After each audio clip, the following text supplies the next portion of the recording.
Bank of India চোর এবং সেই ক্যাসকেড কাস্টমারের সঙ্গে সম্মিলিতভাবে চক্রান্ত করে এবং অত্যাচার করে আমাকে চাকরি ছাড়া করেছে, কোনো শাস্তি ছাড়াই মুক্তি দিয়েছে। এমনকি সেই টাকাটাও ফেরত দেয়নি আমাকে, যে টাকাটা আমাকে সেদিন দিতে হয়েছিল, চুরি হওয়া টাকাটা 53,000 টাকা।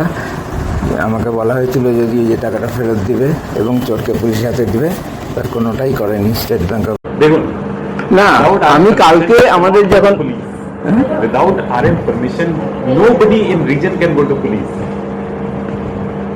আমি তো কোনো ইয়ে দিইনি, কিছু আপনি যদি আপনি এটা ট্রেস করেছেন, but the matter has become official now. Okay থানাতে ডেকেছে, ইট ইজ অফিশিয়াল। এইটা কিন্তু অনেক অনেক ক্রিটিক্যাল কেস হয়ে যাবে। 14 জুন এই চিফ ম্যানেজার, তখন বিশাল কুমার আসেনি, দুটো কথা দিয়েছিল। দুটো কথা হচ্ছে, আমার 53,000 টাকাটা আমাকে উদ্ধার করে ফেরত দিয়ে দিবে এবং চোরকে আইনি ব্যবস্থা নেবে। আর এটা কবে হচ্ছে আমাকে বলা? 22 কিংবা 23 জুলাই। এতদিন কেন আপনারা গেলেন না? আপনার যে এই চোরকে পুলিশের হাতে তুলে দেওয়ার কথা ছিল, কতদিন লাগে? 24 ঘন্টার মধ্যে এফআইআর করতে হয়, জানেন না?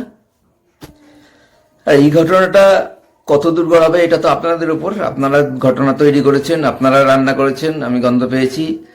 আপনারা যত দূর নিয়ে যাবেন তত দূরই চলবে।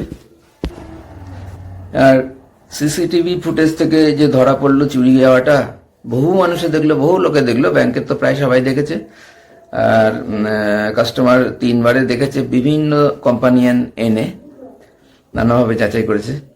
ওটা অফিসিয়াল না? এই স্কাউন্ড্রেল গুলোর শাস্তি কেন হবে না? আমি কি ইন্ডিয়ান সিটিজেন না? আমার জন্য এই দেশের কোন রুল, আইন কানুন, শৃঙ্খলা কিচ্ছু আমার জন্য না? আমি তো চিরকাল ট্যাক্স দিয়েছি সব রকমের।